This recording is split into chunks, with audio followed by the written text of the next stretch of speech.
दोस्तों, अगर आप भी चौथे टी20 मुकाबले में टीम इंडिया की तगड़ी वापसी देखकर खुश है तो हमारी इस वीडियो को दिल से एक लाइक ज़रूर कीजिएगा। आज की वीडियो का लाइक टारगेट केवल 400 लाइक का है। दोस्तों, वीडियो को एक लाइक करना बिल्कुल भी ना भूले। दोस्तों, इंग्लैंड के खिलाफ चौथे टी20 में केवल 12 रनों पर ही घुटने टेक गए थे। भारत के टॉप 3 बल्लेबाज नहीं चला। संजू से लेकर सूर्य और तिलक का बल्ला। मुश्किल में थी टीम इंडिया, खामोश था हिंदुस्तान। तब टीम इंडिया की दिल और धड़कन अभिषेक और रिंकू, भारतीय बल्लेबाजों ने अंग्रेजों की धज्जियां उड़ाते हुए तो ऐसा चमत्कार कर दिखाया। देख सबकी आंखें फटी की फटी रह गई। तो आखिर कैसे भारतीय बल्लेबाजों के तूफान में सूखे पत्तों की तरह उड़ा है घमंडी इंग्लैंड का गेंदबाजी क्रम, कैसे इन्होंने अपने बल्ले से रच दिया। इतिहास दिखाएंगे। इस रोंगटे खड़े कर देने वाले चौथे टी20 की पूरी हाईलाइट तो हमारे साथ अंत तक बने रहे। लेकिन उससे पहले आपको क्या लगता है कि अभिषेक, रिंकू और हार्दिक में कौन सबसे खतरनाक बल्लेबाजी? अपनी टीम की राय नीचे कमेंट करके जरूर बताइए। दोस्तों, आखिरकार दुनिया की दो सबसे महान टीमों इंडिया और इंग्लैंड के बीच सबसे रोमांचक चौथे टी20 मुकाबले का घमासान यहां पुणे के महाराष्ट्र क्रिकेट एसोसिएशन स्टेडियम में शुरू हो चुका है, जहां इंग्लिश कप्तान जोश बटलर ने टॉस जीतकर टीम इंडिया को पहले बल्लेबाजी करने का न्योता दिया और उसके बाद गेंद और बल्ले के बीच हुए जबरदस्त घमासान में जो हुआ देख पूरा क्रिकेट जगत उंगलियां दबाने पर मजबूर हो गया। जी हां दोस्तों, टीम इंडिया को विस्फोटक शुरुआत दिलाने के लिए अभिषेक शर्मा के साथ संजू सैमसन की खतरनाक जोड़ी मैदान में आई थी, जिनके सामने पहले ओवर में ही बटलर ने अपना सबसे बड़ा हथियार रफ्तार के सौदागर जोफ्रा आर्चर को लगा दिया। हालांकि शुरुआत में तो उनका कुछ खास असर नहीं हुआ। 5वीं ही गेंद पर अभिषेक शर्मा ने आर्चर के घमंड की धज्जियां उड़ाते हुए एक तूफानी छक्का लगाकर उनके पसीने छुड़ा दिए थे।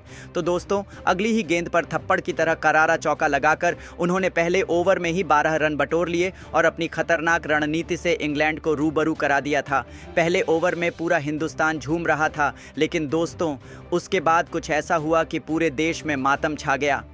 जी हां दोस्तों, दूसरे ओवर में ही संजू सैमसन ने गेंदबाजी में बहुत बड़ा बदलाव करते हुए साकिब महमूद को बुलाया। लेकिन दोस्तों, ये खिलाड़ी कुछ ऐसा कर जाएगा किसी ने सपने में भी नहीं सोचा था। जहां उनकी पहली ही गेंद पर बड़ा छक्का लगाने के चक्कर में ओवर कॉन्फिडेंट संजू सैमसन बहुत बड़ी गलती कर बैठे और बाउंड्री पर खड़े ब्राइडन कार्स ने उनका एक लाजवाब कैच लपक कर टीम इंडिया को पहला झटका दिया, जहां संजू 3 गेंद पर 1 रन बनाकर पवेलियन लौट गए। लेकिन दोस्तों, टीम इंडिया की हालत तो उस समय खराब हुई जब बैटिंग करने उतरे तिलक वर्मा भी पहले ही गेंद पर साकिब महमूद की जोफ्रा आर्चर के हाथों कैच आउट हो गए और 2 गेंद पर गिरे 2 बड़े विकेटों ने भारतीय टीम को मुसीबत के दलदल में फंसा दिया था।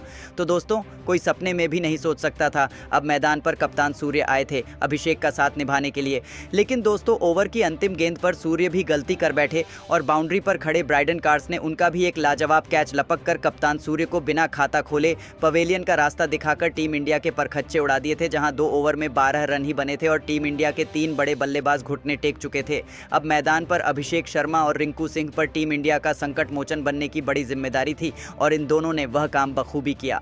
चौथा ओवर लेकर आए इंग्लैंड के लिए हीरो साकिब महमूद का ही स्वागत दूसरी गेंद पर अभिषेक ने शानदार चौका लगाकर किया था। तो चौथी गेंद पर अपनी क्लास दिखाते हुए अभिषेक ने एक्स्ट्रा कवर के ऊपर से एक और खूबसूरत चौका बटोरकर सीधा काउंटर अटैक करना शुरू कर दिया था। और इससे पहले कि इंग्लैंड समझ पाती उनके साथ हो क्या रहा है, इन दोनों बल्लेबाजों ने तो उनके गेंदबाजों की धज्जियां उड़ानी शुरू कर दी।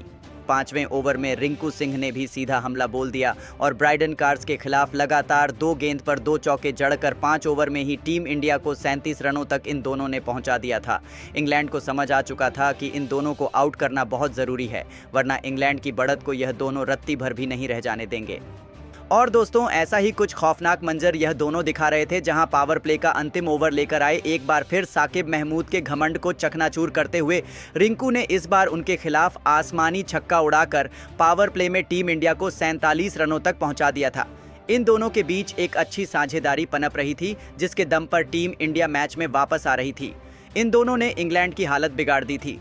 इंग्लिश कप्तान जोस बटलर के पसीने छूट रहे थे, क्योंकि इन दोनों को आउट करना उनके गेंदबाजों के बस की बात नहीं थी और जिस तरीके से यह दोनों उनके गेंदबाजों की कुटाई कर रहे थे, टीम इंडिया जीत की पटरी पर वापस आ चुकी थी। खचाखच भरे स्टेडियम में दोबारा रोमांच और जोश वापस आ चुका था इन दोनों की तूफानी बैटिंग देखकर। जी हां दोस्तों, इंग्लैंड को समझ नहीं आ रहा था कैसे इन दोनों को आउट किया जाए।